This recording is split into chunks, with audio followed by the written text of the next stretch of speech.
Let's get right into it. Number 10. Using cruise control in the rain. You're driving on the highway, it's raining, and your leg is getting tired from holding the gas pedal. So you think, I'll just use cruise control. Wrong. That's what a soon-to-be crash test dummy does. Cruise control in the rain is like putting your grandma in charge of your car's speed while she's taking a nap. When your car hits a puddle and starts to hydroplane, your wheels lose contact with the road. Most people think cruise control just keeps your speed steady, but the system is actually pretty stupid. When it detects that you're going slower because you're hydroplaning, it thinks, oh no, we're losing speed, better give it more gas. So while you're floating on water like an unstable boat, your cruise control is telling your wheels to spin even faster. It's turning your car into a very expensive ice skater, except instead of winning gold medals, you're winning a trip to the hospital. Your natural instinct when hydroplaning is to ease off the gas, but with cruise control on, you're fighting against your own car, which is still trying to accelerate. It's like having an argument with your car, except the car is drunk and doesn't understand why sliding sideways at 60 miles per hour is a bad idea. Next time it's raining, just remember, a few minutes of leg cramps are better than explaining to your insurance company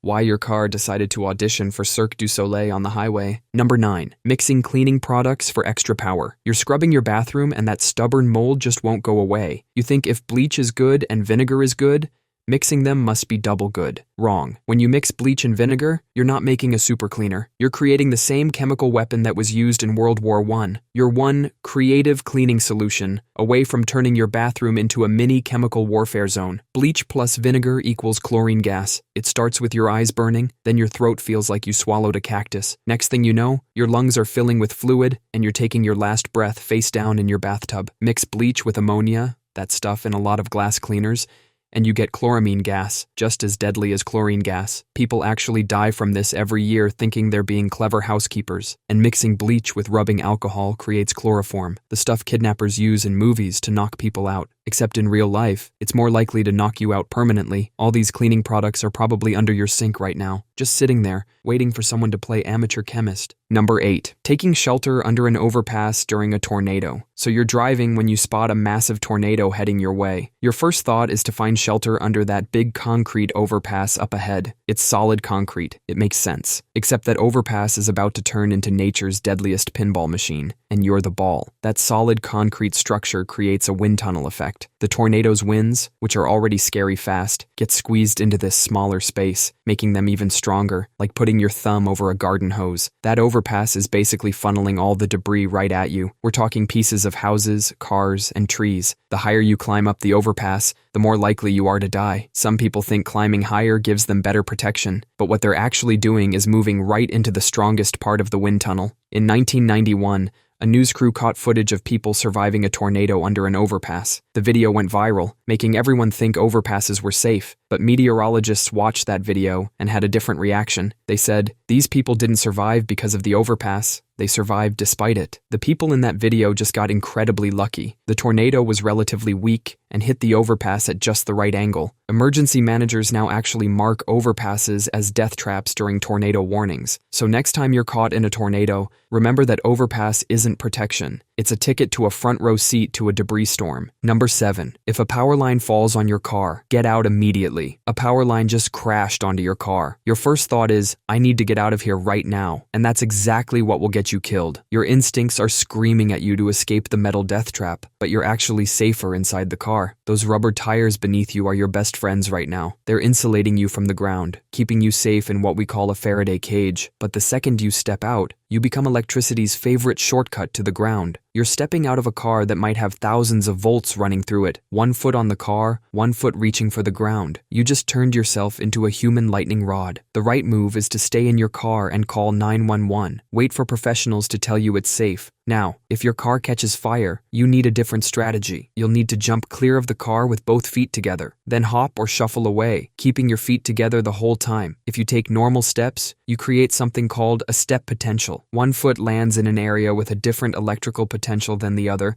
and electricity finds another shortcut through your legs and vital organs. Number 6. If lost, stay put and wait. You know that advice about staying put if you're lost? That might actually kill you. The advice only works if someone knows where to look for you. Imagine you're hiking and nobody knows which trail you took. Or even worse, nobody knows you went hiking at all. Most search and rescue operations don't start until someone reports you missing. If you live alone and work from home, it might take days before anyone realizes something's wrong. By then, you've been sitting in one spot, running out of water and getting colder. Back in 2016, Geraldine Largay got lost while hiking the Appalachian Trail. She did exactly what everyone says you should do. She stayed put and waited for rescue. The problem is she was way off the trail, and nobody knew exactly where she'd gone. They found her body 2 years later, just 1.5 miles from the trail. In her diary, she wrote about waiting for a rescue that never came. Here's the non-suicidal alternative. Always tell someone exactly where you're going and when you'll be back. If nobody knows where you are, you have to save yourself. Moving downhill and following a water source is often a better bet, but the key is that staying put only works if someone knows where to put the X on the map when they're looking for you. Otherwise, you're just choosing your own burial spot. Number 5. Prying open a stuck elevator door. You're stuck in an elevator. The doors won't open and your caveman brain is screaming, escape. Those elevator doors are looking pretty pryable. That's a fantastic idea, if your goal is to die a horrible death. Elevators have 2 sets of doors. There are the ones you see in the car, and another set on each floor. When people manage to force the car doors open,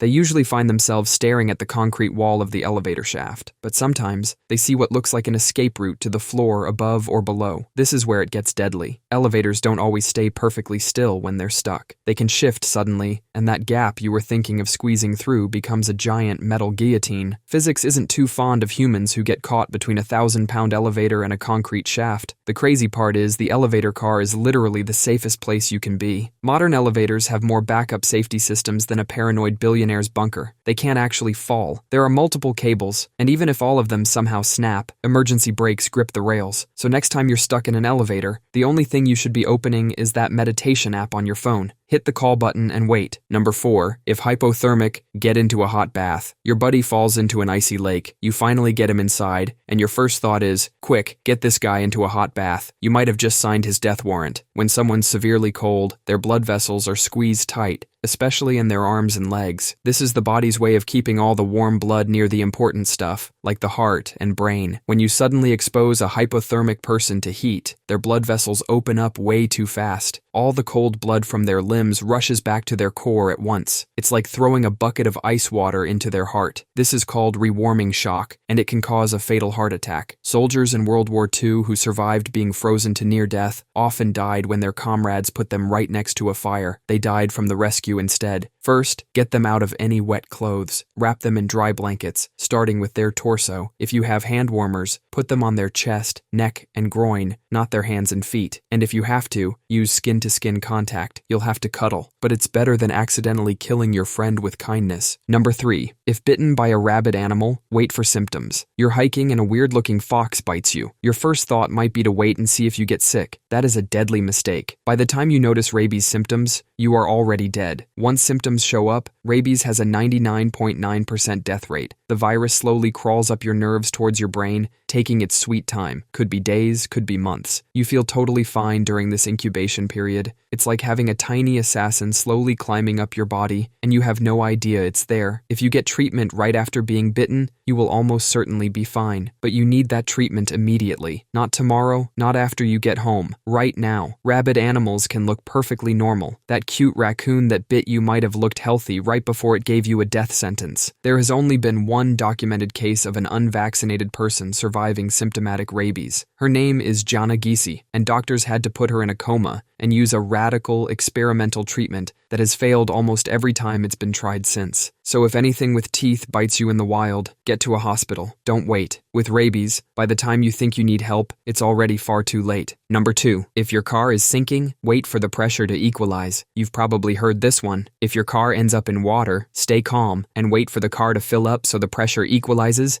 Then open the door. Whoever came up with this tip definitely watched too many action movies. You've got about 30 to 60 seconds before your car becomes your personal submarine. That's about the time it takes to microwave a burrito. The first thing that happens is your electrical system dies. That means your fancy electric windows won't work. By the time the pressure equalizes, you'll have bigger problems, like not being able to breathe. The moment you hit the water, you have a simple sequence. Seatbelt. Window. Out. Undo your seatbelt. Roll down or break your window immediately. Keep a window breaking tool in your car. They're about $10 online. That's cheaper than your funeral. Aim for the corners of the side window, not the center. Once you have an exit, get out fast. Don't grab your phone or your bag. Cars don't sink straight down. The heavy engine pulls the front down first. When your car hits water, you have about as much time as it takes to watch a TikTok video to save your life. Don't wait for pressure to equalize. That's like waiting for a shark to finish eating your leg before you try to swim away. Number 1. Using your phone as a flashlight during a gas leak. You smell gas in your house at night. Your first instinct is to reach for your phone to light the way. That could be the last instinct you'll ever have. A gas leak turns your whole house into a bomb waiting for a spark. That harmless-looking phone in your pocket